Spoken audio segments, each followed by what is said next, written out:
It's wonderful to be here with Ash Carter, Deputy Secretary of Defense, an old friend of many, many years. I won't say how many.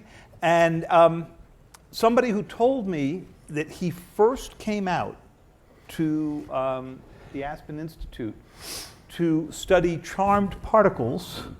And what else were you studying at that time? That was the early days of charmed quarks and also the Higgs boson, and the Theoretical Physics Institute was here. So Ash had asked whether for the first 40 minutes of this he could just do a small slide presentation on Higgs boson.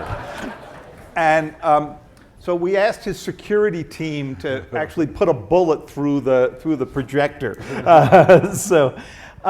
So let's dive right in, because we're going to have a fairly broad conversation about where you are in the future of the Pentagon, where you are in the pivot to Asia, where you are on cyber and drones and so forth. We are ourselves at an incredible pivot point, it seems. You've ended one war. You are rapidly exiting a second. If you believe what we published in the New York Times, you're thinking about exiting even more rapidly than you've admitted to. You're facing a period of somewhat enforced blunderbuss cut through sequester. And so I'd like to know, just as a start, how do you manage that pivot? What gets lopped off other than 20% of the civilians at headquarters? What are the opportunities and risks? And what in the midst of this do you think we need to be investing in? Good.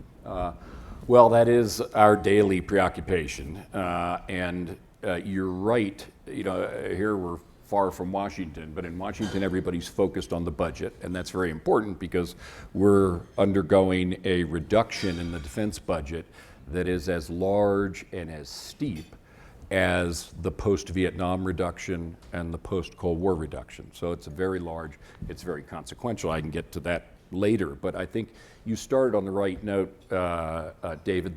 The other huge transition before us is the transition from the first 9/11 decade, which was characterized, as you said, by two wars in two particular places, of one particular kind, namely counterinsurgency, and also the first post 9/11 decade of wrestling with the counterterrorism problem. Those were the riveting, defining, daily preoccupations of all of us, and I've been as much a part of that as anybody else. You can't be any other way when have responsibility in the Department of Defense and you have troops at war. So I spend an enormous amount of my time on Afghanistan still, and will, David, for some time to come, simply by dint of the fact that we have people there fighting. At the same time, we all know that era is coming to an end, and that we need to turn our minds now and our eyes from that set of problems to the opportunities and challenges that are going to define our future. And that is a really titanic transition that we're trying to make the Department of Defense undergo right now. So what does that mean? First of all, we need to get back to some issues that we've taken our eye off a little bit over the last decade. I think certainly countering weapons of mass destruction is one of those we want to get back to. We need to get back to, from a military point of view, some areas of warfare where potential opponents have crept up on us over the last 10 years, and we need to reinvest and get back in the game. More on that later. And we need to do new things in counterterrorism, but we also have some opportunities too, some huge opportunities. And the biggest one in front of us, you mentioned, is to shift the great weight of our institution that has been so focused both intellectually and physically for 10 years on Iraq and Afghanistan to the part of the world that is going to, more than any other, define the American future, and that's the Asia-Pacific theater. And you'll see that happening now. You'll see that in terms of troops there, you'll see it in terms of aircraft there, you'll see it in terms of ships there, investments made of particular importance to that theater. A new bomber, for example, a new variant of the Virginia-class submarine, new tactical aircraft, new electronic warfare things, and some space and other things that we don't talk about because we hope they take people by surprise. And that's just the military dimension of a shift that has a politico-military dimension with our alliances there, renewing and reinvigorating our alliance with Japan, which is also, and everybody knows China is a rising military power. Well, Japan is a rising military power in East Asia also. South Korea, the countries of Southeast Asia, our old friends like Australia and Thailand, on over to India, which is a natural security partner for the United States for a variety of reasons. So we're trying to turn our attentions to the Asia Pacific theater. So this is the kind of strategic transition that we're trying to manage. At the same time, we're having this enormous budget reduction. Now, one of the, you look at the kind of new capabilities and new problem sets, I mentioned a number of them, but one of great importance is cyber, and we are making new investments in cyber as well, and that's an important new thrust for us too. So all in all, this is a moment in the history of your Department of Defense not seen really since the wall fell in 1989 in terms of the need for us to do things differently, and we do understand that. We understand that people want us to spend less money, but more importantly, they want us to spend it better, smarter, and we understand that, and we also understand that the country needs us to shift our attention away from Iraq and Afghanistan and so forth, and the first 9/11 counterterrorism decade, which is, I think, one of the themes of this meeting will be that the next decade is going to be different from the first decade in many ways, I can tell you. We'll come back to that in a minute. Actually, let me just pull on one string of what you described there on the cyber side of this, and we'll have General Alexander coming up later. He's got nothing to explain these days, but along the way, one of the big new initiatives that you have put in place with him are what he described to Congress recently as 40 new cyber teams working under Cyber Command, which is the military side of his job as opposed to the NSA side. He said 27 of them were for defense, 13 of them were for offense. And this comes before we've even had much of a discussion, at least a general public discussion, about whether you even want the Department of Defense in the offensive cyber business. One of just as we ended up going into the drone business before we had that discussion and so forth. So tell us a little bit about what these cyber teams are supposed to do, what their mission is, how much all this costs, whether it's expensive or inexpensive compared to the other things you're doing, and then how you get that conversation going on offensive cyber. Good question, and it is terribly important. And I divide the mission of cyber for us in the Department of Defense into three pieces. The first piece, and by far and away the most important piece for us, is to defend our own networks, the integrity of our own networks. Because, for any of you who know how we operate, everything we do depends upon the use of information systems, including ones that are connected to the internet. So if you go in, even today, which would have been, this is 10 years ago, you wouldn't have seen it except at a brigade level command post. Now you go to a company command post. And what does a company command post consist of? It consists of 8 or 10 screens, and they're chatting with other units around them. They're getting satellite feeds, they're getting intelligence products, they're getting information on what units around them are doing, what the enemy's doing. We depend on all that everywhere in the world. And if we lose that, we think about what we would do in that instance, and we think about what we call operating through the loss of our connectivity, but it's not good if it happens. So job one is protect the integrity of our networks. Obviously, therein enters Snowden, and we can get back to that later.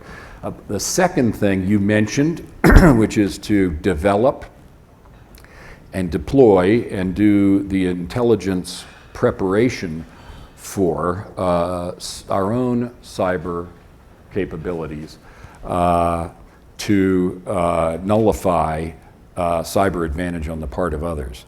You're right, that's something worth talking about. And I'll tell you what some of the tricky issues are associated with that. It's a new field of warfare, and obviously we want to do things as we try always to do, in a way that is lawful and in a way that our population can support and that is consistent with our values. And the tricky things that come into cyber are privacy, obviously, although that's not so much of an issue on the offensive side.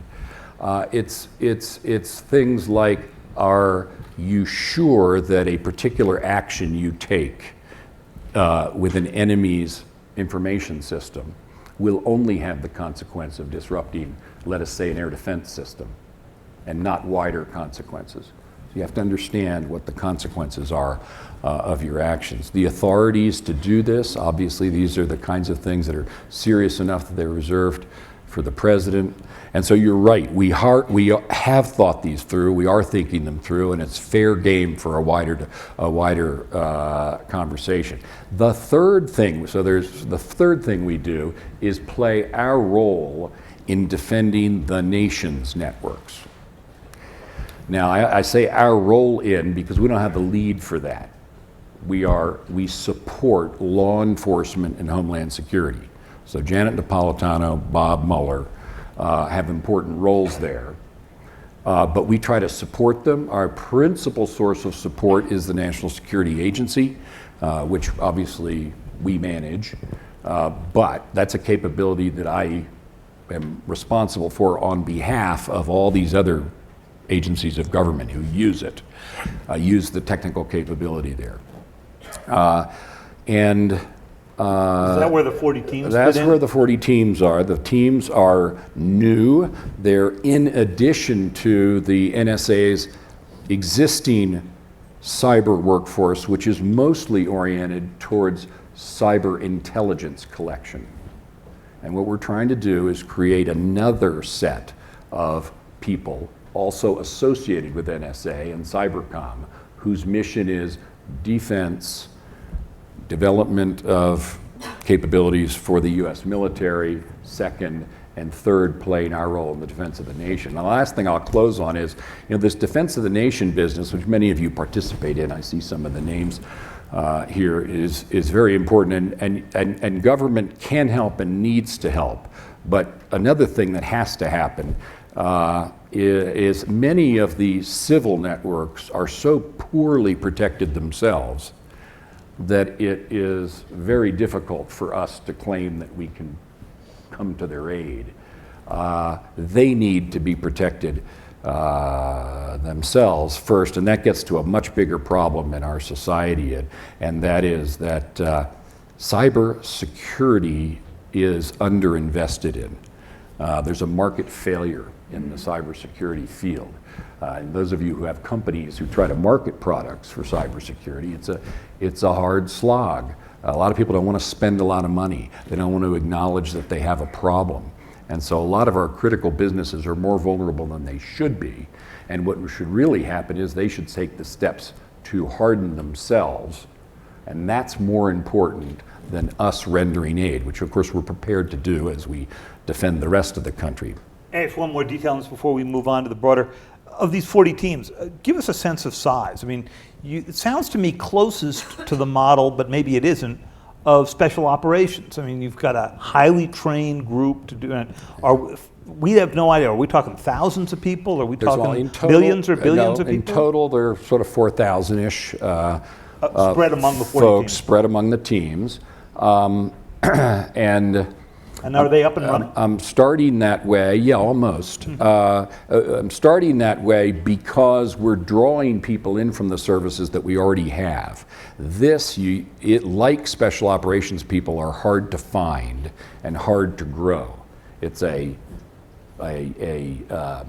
requires a lot of talent, a considerable amount of experience, And then, of course, we, as we always do when we have high skill areas, have to worry about whether once we train them up, how long can we keep them before they go off to your companies and so forth. So we're starting this way because I want to start fast. And so we're taking the people we have and then slowly growing the new people that we need. That's the management strategy.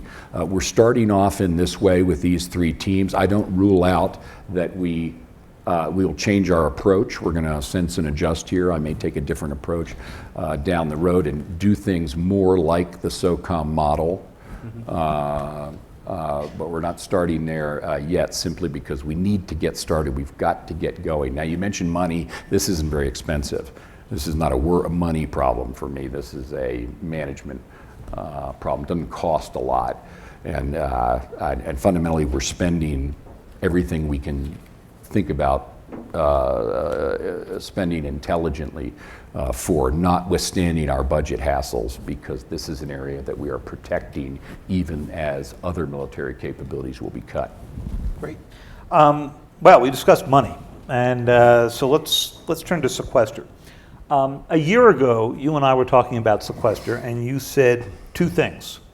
First, I don't think it's going to happen, and second, I don't want to plan for it happening, because if the word gets out that you're planning for it happening, then you're making it easier to have happen. Yep.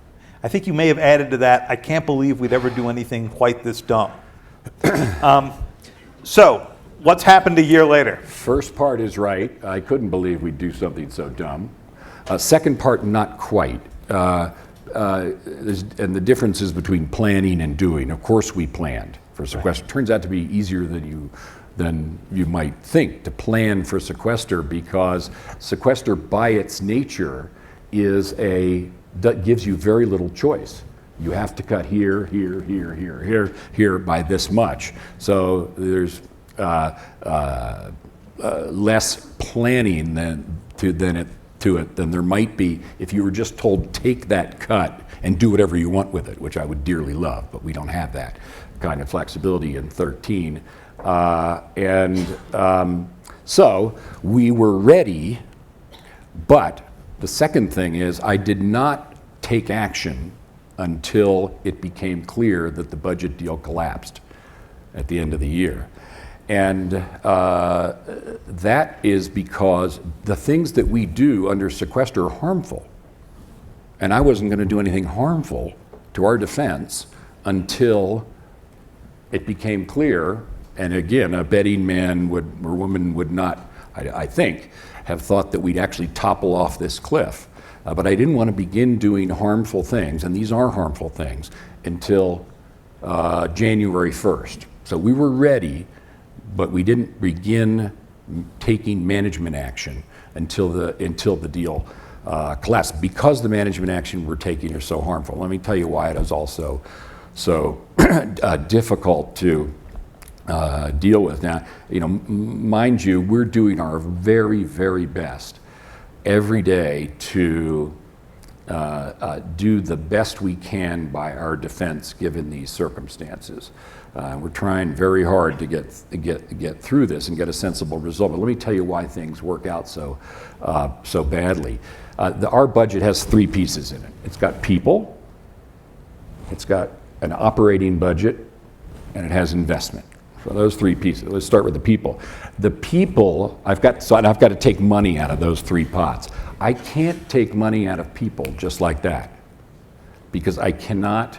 I can involuntarily separate people in uniform, but it turns out that it costs me almost as much, in fact as much, to put them on the path to involuntary separation over the course of a year as it costs to just pay them. So said differently, you don't save any money in the process of separating people. So what a company might do faced with a budget cut is dramatically shed people. That is not something that we're able to do.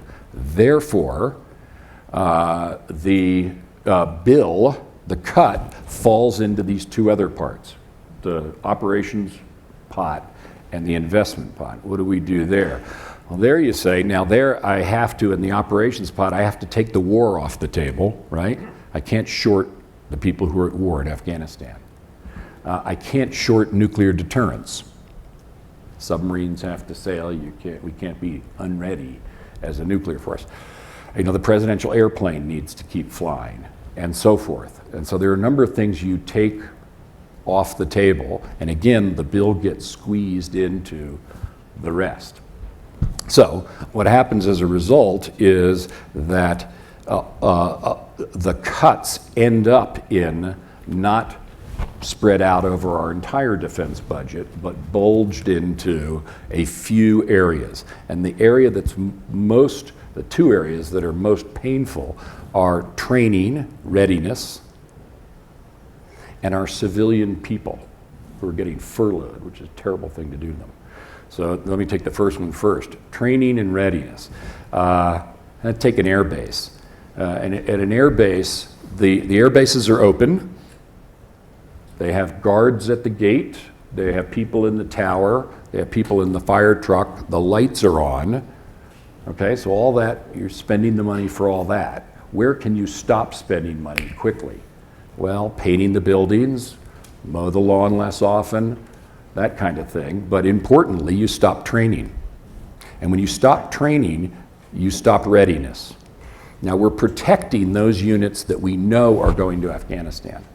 We're protecting training for those units that would be in what we call fight tonight on the Korean Peninsula, if God forbid we ever had a war in Korea. So we're trying to protect training for the units that are most likely to find themselves in combat. But for other units, we can't afford to train them. And that's risky, because if something does happen, those units won't be fully ready. And then we get to the civilian personnel part, which is the fact that a week ago furloughs began for many of our civilians. And I know many of you don't track that, and we're far from Washington now. But in fact, our civilians live all over the country. We have 800,000 civilians in the Department of Defense. They're not people who work in desks in Washington mostly. They're mostly people who fix airplanes and fix ships and do other essential things. And these folks have had their pay frozen for 3 years. And they've had a hiring freeze, and now we're taking a fifth of their paycheck in the last quarter of the years, causing many of them to have to change their family plans and not do things that they'd hoped to do for their kids and so forth. It's a miserable way to treat people. And I talk to audiences of our civilians, and I always say, I don't know why you put up with us, except I do know. They're there for the mission. They care about defending the country. Otherwise, they'd tell us to go to hell and leave. But they care and they're dedicated. They don't deserve this kind of treatment. So these are the things that happen as a result of cuts that are very steep and very fast. Now, if we had more time to take cuts, like the cuts we've already taken, we approach that strategically, and we say, what things don't we need anymore that we can phase out, what bases don't we need anymore, what kind of capabilities don't we need anymore, and we get rid of the old and start buying the new, like cyber. That's the sensible way to do things. But this sequester thing, at least in the short term, really frustrates us. Well, Ash, if you said a year ago or even 6 months ago, the bet was, betting person wouldn't think this would happen. If you were putting money on the table now, excluding that fifth of your salary that will be left off the table, you'd probably have to bet that sequester's got at least another year to it, that it will get extended out. I'm afraid you're right. I'm afraid you're right. So, and we are. So does this become the new normal for you, and how does that change the nature of the plan? Well, right now, you're absolutely right. We are taking very seriously the prospect that this craziness is going to continue into the next year, because that's the path of least resistance for the political system. If a big deal can't be put together by the Congress that can be approved by both houses of Congress, which obviously requires the assent of both parties, that the president can sign, then we will drift into next year with some continuation of what we've had this year. Our responsibility is to be prepared for that eventuality as we try to be prepared for other eventualities. And looking forward, you asked, could this go on? We started about 4 months ago an effort to be prepared for exactly that. The president's budget has further cuts for us in it to meet the objective of deficit reduction, but they phase in gradually, which, as I said, from a management point of view, is the sensible way to do things. Because I can do sensible things over time. I can shed people over time. I just can't do it in 1 year. So that we can handle. So that is one scenario, is the president's budget, but I don't know that the president's budget is going to be approved. I mean, it's July, you don't see a whole lot of forward motion. And and we're looking at a number of scenarios right up to the possibility that this does become the new normal and that our budget is simply cut and stays low for a period of time. And we're, again, preparing for that, and we're going to do our level best to make this strategic transition, which is the paramount thing, get rid of old things we don't need as fast as we can, get new things, treat our people as decently as we can, recognizing that we're going to have to shed people. I didn't make it in until a little bit late last night, but I hear that in some of the discussion, the senior official from the Air Force yesterday at the presentation, there's a suggestion that one reason you might not do a no-fly zone around Syria is we simply couldn't afford it under these kind of circumstances.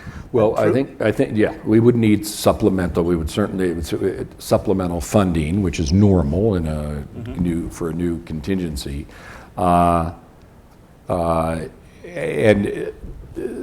this is a concept where you add money to the Defense Department when you have some new need, which is a sensible thing to do, because there's no reason for us to have that money if we aren't going to be using the units that are concerned or something. The example I give people is hurricanes. You know, we have a bad hurricane about once every 3 years, and we're needed for a hurricane about once every 3 years.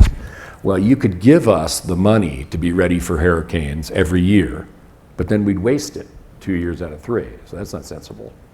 So what's sensible is that you don't give us that money all the time, and that you give us extra money when something extra needs to be done. That's the concept that we've applied to the wars in Iraq and Afghanistan, to readiness in the Persian Gulf, to our operations in the Horn of Africa, and so forth. It makes perfect sense when you have new temporary things that cost money.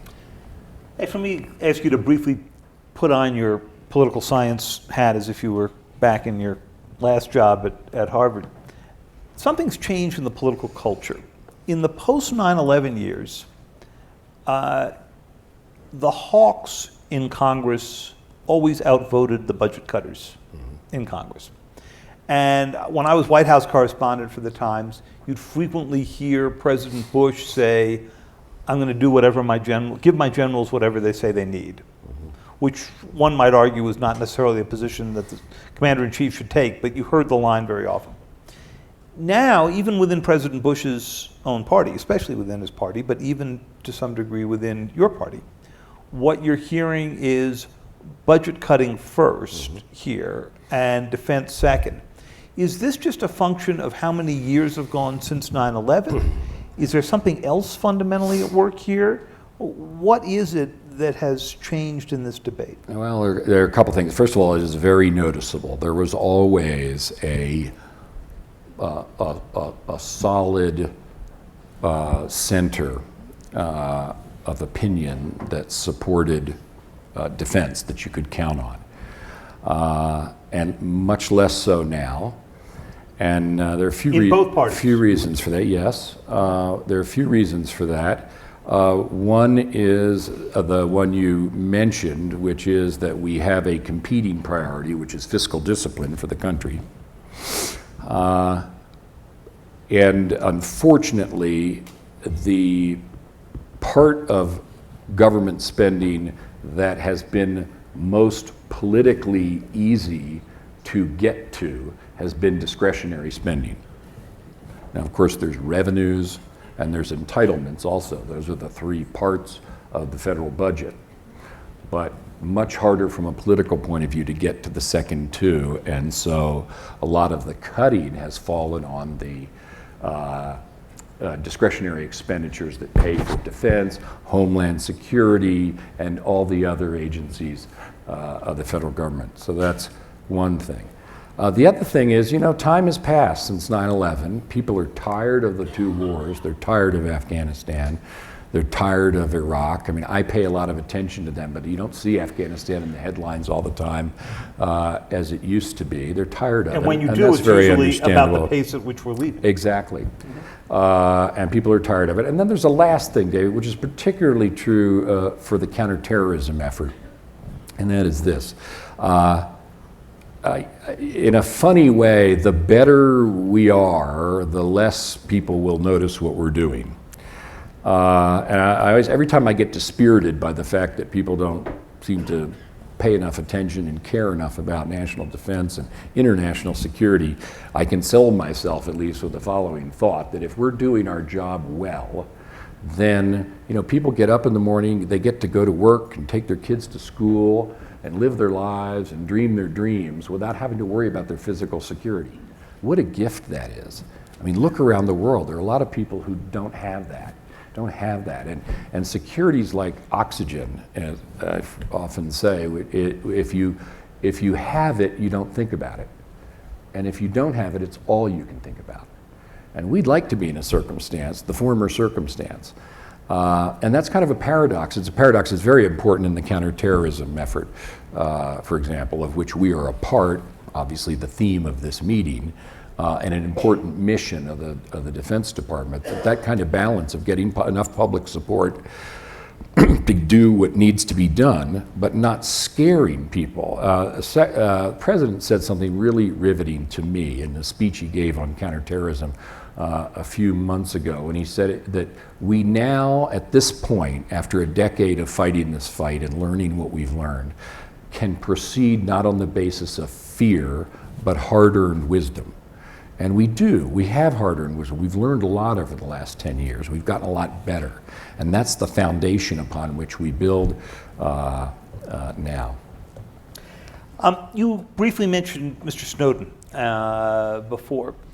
After WikiLeaks happened, and I was involved in some of the Times coverage on it, so I recall this pretty distinctly. We were asking a lot of people the question, how could you download 250,000 documents from the State Department and no alarms going off? And my recollection is that your old boss, Bob Gates, asked that question both publicly and privately pretty vividly. Okay. Then Mr. Snowden comes along, wasn't 250,000 documents, but was certainly documents of a higher level of sensitivity than what was in WikiLeaks. Yeah. So tell us first, as you've looked at it, what you think happened, why that was able to happen. And secondly, since you mentioned before the importance of defending your own networks, how you're changing your practices or plan to change your practices going forward. Yeah. And maybe make an assessment of how much damage, if any, was done. Well, we are assessing the damage, and I just tell you right now, the damage is very substantial. And I don't want to get into Snowden himself, because there's a criminal investigation involved, and so I can't talk about that. But to the issue, it gets back to what I said. Job one for us has to be defending our own networks. And this is a failure to defend our own networks. It's not an outsider hacking in, it was an insider. And everybody who has networks knows that the insider threat is an enormous one. And this failure originated from two practices that we need to reverse. The first is that in an effort for those in the intelligence community to be able to share information with one another, there was an enormous amount of information concentrated in one place. That's a mistake. So we normally compartmentalize information for the very good reason so that one person can't compromise a lot. Loading everything onto a server by people each cleared in their own compartment, but loading onto a server creates a security risk of decompartmentalization. That's thing one. But that wasn't a surprise to anybody. I mean, people said that as they were doing it. I don't know who it was a surprise to. It's not a surprise to me, but it's something we can't do because it creates too much information in one place. The second thing is you had an individual who was given very substantial authority to access that information and move that information. That oughtn't to be the case either. So we're acting to reverse both of those things, but it's quite clear that those are the two root causes of this. Now, what do you have to do about that? You do have to compartmentalize more rigidly, and you have to have a system which I would liken to our long-standing system for handling nuclear weapons. We have no loan zones, we have two-man rule. You go out to Barksdale and walk around the apron and you'll see a red line, and it says you cross that red line, you can get shot, because there are areas where you're simply not to be, because proximity to nuclear weapons is too sensitive and momentous a thing to be allowed for individuals. Because there's always some aberrant individual somewhere, and you've got to recognize that fact. So when it comes to nuclear weapons, we watch people's behavior in a special way. We don't let people all by themselves do anything. Nobody ever touches a nuclear weapon by him or herself. There are always two people rated in the same specialty. So everybody can see and understand exactly what is being done to that weapon. It's been that way for decades. But here we had a case where a single person at one installation in the intelligence community could have access to and moreover move that much information. So both of those pieces are a mistake and have to be corrected. Since you mentioned nuclear weapons, your old specialty before you had to head into the world of budget cutting here. In the Berlin speech, President Obama announced about a month ago the next big step that he envisioned, which was bringing the American arsenal down to somewhere just above 1,000 nuclear weapons. But he added to that it would only have to be done, it could only be done in concert with the Russians and getting similar cuts. And of course, there are all kinds of issues around that. Almost the next day, you heard President Putin pretty well reject this approach. So, from your long study of this, back to the Preventative Defense Project and what you've learned in office, what would be the risks of doing this unilaterally? Why, if you're not going to get Russian agreement to this, would the United States be significantly less safe with merely 1,000 weapons against the current Russian arsenal? And how do you deal with the Russian concern about our non-nuclear weapons of increasing precision? The 1-hour global strike weapons. Good question. Several things in there. First of all, you're right. The president did say that we are prepared to make further reductions below the New START level in our nuclear arsenal, but he had the intention of seeking them in parallel or in tandem with Russia. And you're right, Putin said what he said, namely that the Russians have some concerns that would need to be addressed in the course of that negotiation. I'll get back to what they are. And there's no discussion of having that negotiation. Doesn't matter. But I think the fundamental point here is that, David, we're not going to attack ourselves with our own nuclear weapons. So the value of reducing them, what we're after is protection, right? And so if there is value in reductions, the goal is to get Russian reduction. The goal, more widely, Iran, North Korea, stop proliferation, get people to control fissile materials more closely. That's what we want, because those weapons and those materials might actually be used against us. So if our own reductions and being prepared for our own reductions can be a catalyst for nuclear security more broadly, that's a good thing, and that's what the president wants. And you miss that opportunity if you just do it yourself, because, as I said, we're not going to attack ourselves. As a cost basis, would it save you considerably to decommission another third of the nuclear force? You may all be surprised to know that nuclear weapons don't actually cost that much. Our annual spending for nuclear delivery systems is about $12 billion a year. this at around 525, our budget, coming down. And another 4-ish for the command and control system that goes with the nuclear weapons, the radar for warning, the special communications to make sure that the president can retaliate under any circumstances, especially if we're attacked first, and all that, another $4 billion, so that takes you up to about 16.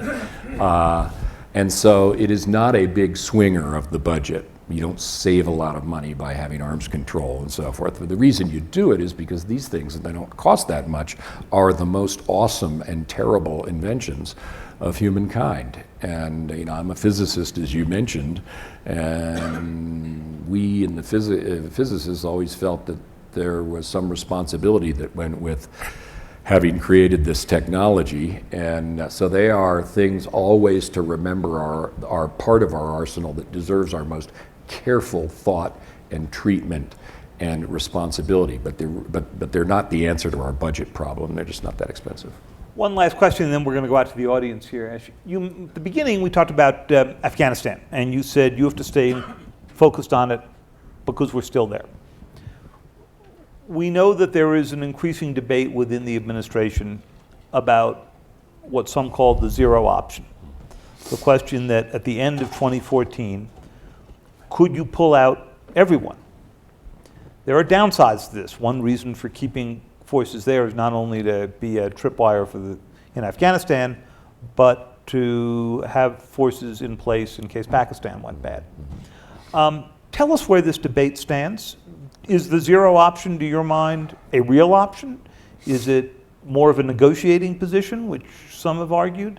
Could you imagine a situation, we did it in Iraq, could you imagine a situation where we do it in Afghanistan? Good question. So let me answer your question by backing up for a moment. Sort of where are we in this whole thing of Afghanistan, which many people have kind of more forgotten about now, not being critical. But the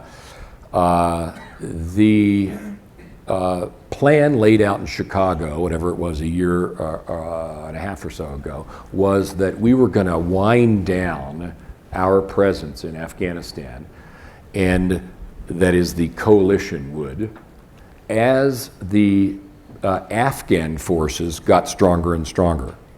The idea being that as we went down, they would come up in such a way that the sum of our power and Afghan power would be greater than the enemy's power, the insurgency. And that's the plan, that's the path we're on. We're winding down at the same time the Afghan forces are winding up. And the Afghan forces, for those of you who track this, are upwards of 300,000 now. These are not just vanilla infantrymen anymore. They're beginning to get more and more capability over time. Essentially all of the missions in Afghanistan are now led by Afghans.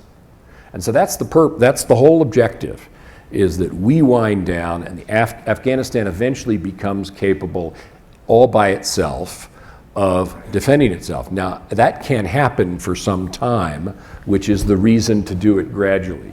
And the question you're raising is a good one, which the president hasn't made a decision yet about exactly how to wind down and where to. And the part of the reason is that depends upon what Afghanistan does. And it needs to build up its forces so that it can compensate, number one. And number two, if we are going to have forces there, we have to have an agreement that covers them, the so-called bilateral security agreement, which has not been concluded yet, and which we have to have in order to stay. So there are a lot of different variables to the thing. My own view, David, is, and I've been at this now for 4.5 years, and I mean every little detail of what we do there is to say that from the purely military point of view, in terms of having the capability to maintain the Afghan state and a level of peace and stability in the Afghan state, I think that is within reach. That's a hard-earned thing. Many Americans died, wounded, having it, I think it is within reach, but it depends on some other things. It depends on Afghanistan. It depends, by the way, on Pakistan. So there are other variables here, but from the purely military point of view, I think it is within reach. And I don't say that lightly, because believe me, I've spent a lot of time there and working on the problems and issues associated with it. You have to, because your heart has to be in it, because our people are there. So do we read that as a possibility that you think we could, if you couldn't get that bilateral agreement, you might be able to live with the zero option?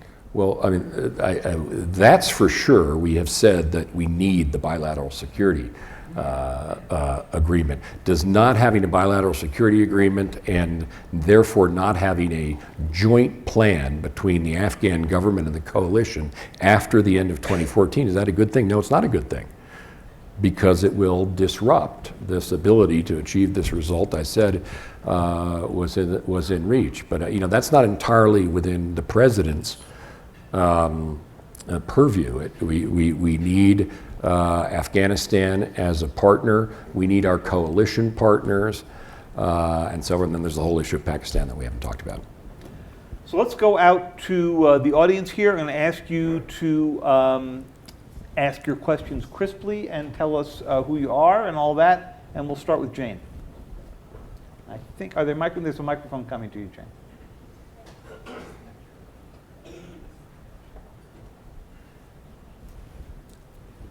Ash, thank you for sharing your enormous talent with our country.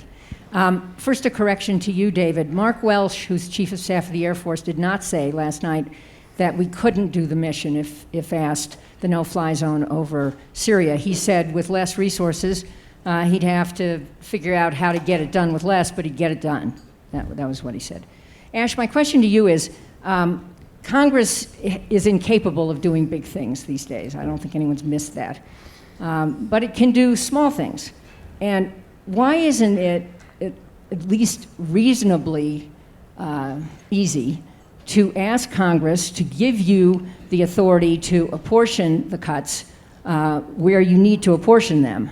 And if sequester continues forever, which it may, if you had that authority, Mark Welsh said it, and I think you just said it, you could live with that, and you could build a smaller DOD, but you could build it intelligently. And so, if you agree with that, why isn't a huge effort being made by the administration to build a coalition in Congress to change the sequester just in that way?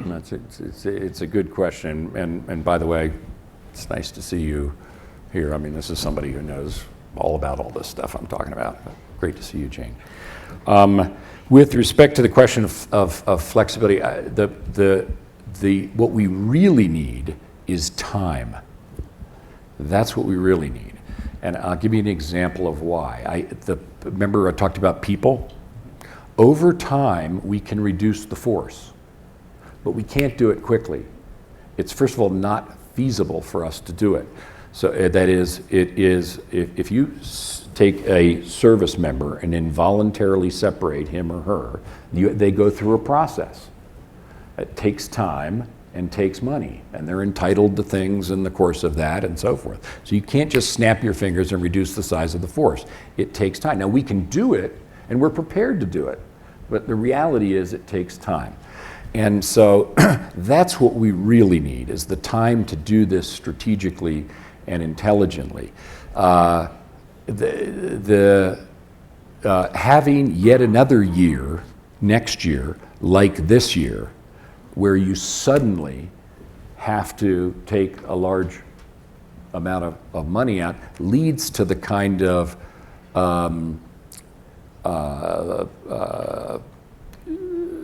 sort of twisted results that you see associated with sequester in the first year. So what we really need is time. And so if there were a budget deal of the kind, there are other possibilities out there, but of the kind that the president has laid out, which is cuts, but they phase in over time. Now I realize nobody's has agreed to the president's plan. I'm just saying something like that, which comes in over time. That's the kind of flexibility that we really need in order to do this strategically, intelligently. If we're hit again in 14, I can tell you we're getting ready for it.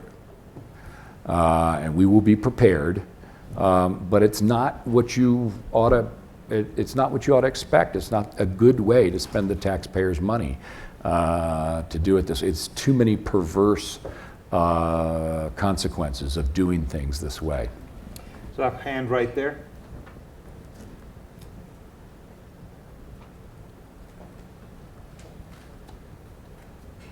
Thank you very much. Oh, I'm Steve. sorry. Look, can I add one other thing to what Jane said, which is that because of what we have to do, Jane, in a year of execution to get money out when it's an unplanned cut, is you have to go where the money is. So I have to go where the money is. And in that sense, flexibility to move money doesn't help me that much because I have to go where the money is. So, you know, I can't go to the war in Afghanistan because I can't have people over there and cut and stop sending them fuel and food. As I said, I can't cut the nuclear deterrent. I can't cut the president's airplane. There's a lot of things I can't. So I have to go where the money is. That's what's perverse about it. It's not a strategic way. You have to go where the money is. And that's true no matter whether I get to move things around or not. So we really need is the time to do things strategically. Thank you, Mr. Secretary. Steve Shapiro from New York, representing Ben's Business Executives for National Security. You've worked with us in the past. Thank you. If one moves one's strategic forces to a theater or increases capital production with respect to those forces, typically one's adversaries or potential adversaries are aware of that. What then is the advantage to publicly announcing a shift or pivot to the Asian theater when so far the only visible results have been jitters in Europe and the Mideast and bellicose response in Asia? Why not just do it and keep quiet about it? Okay, well, you've got two parts of that. One is that we're talking and not doing, which isn't correct. And the other is that there's no value in talking. So let me take on both of those points. We are doing. We are moving equipment. We're moving forces. We're moving money around in our investments to, as I mentioned earlier, to invest in things that are especially useful for that theater. There will be more U.S. forces in the Asia-Pacific theater in years to come than there have been in years. Why? Because they've been in Iraq and Afghanistan. So there is more happening there. Why say so? Why are we there in the first place? In the big picture, what are we doing in the Asia-Pacific theater? The Asia-Pacific theater is one that has enjoyed peace and stability for decades now. And it's done that even though the world's wounds of World War II never healed. There's no NATO in Asia. There's no security structure there. And the critical factor that has kept peace and stability in East Asia for decades has been the American military presence there. That is what allowed first Japan to rise and prosper, and then South Korea to rise and prosper, then Southeast Asia to rise and prosper, and today, China and India to rise and prosper. And that's fine. And that's that has been welcomed by the United States. It's economically welcome, obviously, by the United States, but it has a critical ingredient in that peace and stability has been our pivotal military presence in the region and our alliances which anchor that. That's a good thing, and we want to keep it going. And it's about that role that we play in East Asia, a place where the animosities run deep, where people argue over rocks in the ocean, where, as I said, the wounds of World War II and the earlier part of the last century have never healed. And we would like to continue to play our stabilizing role there. That is not aimed at anyone. It's not picking a fight with anyone. It's not a concept of deterrence or anything like that. It's to continue to play that stabilizing role. And we have not been able to play that to the extent we had in previous decades over the last decade because we have been so involved in Iraq and Afghanistan. So we want to get back to the role that America has played in that region for a long time. Now, it's important that people know that, to get to your point, because it's important for people to understand what we're doing and why we're doing it. To understand, first of all, that our alliances are strong and that we're stand behind our alliances. Second, that we're not picking a fight with anyone. We're not trying to militarize any situation there. We would like what has been happening in decades past to keep going. Democracy has been spreading, prosperity has been spreading, a huge amount of economic and political development in a part of the world without any conflict at all. And it might very well have been accompanied by conflict if it weren't for the American role. So that's the sight picture that we have on the pivot, and that's why we're doing it, and that's why we're saying what we're doing. So nobody gets the wrong idea, but they do get the right idea of why we're doing it. We only have a couple of minutes left, and we can't go over our time because the penalty they invoke here is that they put us on a plane and actually send us back to the 97-degree heat. So we're going to take 2 questions in quick row. Kimberly, and then over here, and we'll just take the 2 questions, and then you can pick which one you're answering. Thank you. Kim Dozier, AP. You mentioned that the cyber offense and defense teams are almost ready to go. Weeks or months before they're operational? Could you give us more details? And secondly, you mentioned 2 things that you wanted to see changed to keep more Snowden leaks from happening in future. How fast can you bring that about? And then there was one question over there. Just hand the mic back. Yeah, Maurice Sonnenberg. First of all, Ash, let me thank you for leaving the wars of academia and coming back to the government. My question goes to the sequester. I'd like you to talk a little bit about adversaries, meaning China, the others, in terms of their expenditures and what it means in terms of the advantages they will accrue in the future. For example, and one little point there, you mentioned nuclear. Our arsenal is, well, they say 50% maybe obsolete. Talk about that. 2 good questions. Okay, good. Let's see. First of all, soon and now. So soon for the cyber force. I mean, the germs of these have existed, as I said, in the services anyway. And we're trying to reach out and get people who already have that skill set and bring them together. And that's happening right now. And they'll report straight up to General Alexander? Correct. Okay. Then the second part is, when are we taking countermeasures to prevent another Snowden? The answer is now. Maurice, who knows a lot about this, by the way, and does a lot of work on behalf of intelligence for the United States, which much appreciated. Maurice, you're right. The international perception of sequester and our budget drama, I worry about a great deal. This is something that makes us look like we are senselessly enfeebling ourselves, and therefore disheartens our partners and friends and allies. And it's something that could potentially embolden those who might commit aggression. So it is Who you have in mind in that risky. regard? Well, the usual suspects. And so it is important that we put it in context. And this is an unfortunate thing that we're doing to ourselves. On the other hand, we are trying to do our best to manage through it. And if we had a little time, or after we've had a little time to adjust, we'll be fine. This is not a cataclysm for American defense. This is not a wholesale retreat from our alliances and our military capabilities, and nobody should get that impression. It's not a good way to run things. It's not a good way to spend the taxpayers' money, but we will get through this. And we'll keep our eye on what our priorities are, and we'll eventually make this strategic transition, which, as I said, we have to make.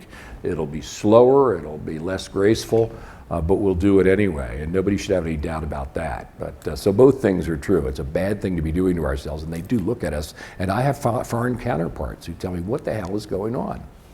And believe me, it's hard to explain. But at the same time, they need to understand that we're going to remain very strong indeed. And as we turn the investments that we have been making in Iraq and Afghanistan to other things, they'll see them showing up. They'll see them showing up in the cyber area, the electronic warfare area, and many other areas that they'll see and that they won't see. And it's important that message get across. Well, Ash, thank you. We could do this for the next hour or two, but we've got to let some others on the stage. Thank you much.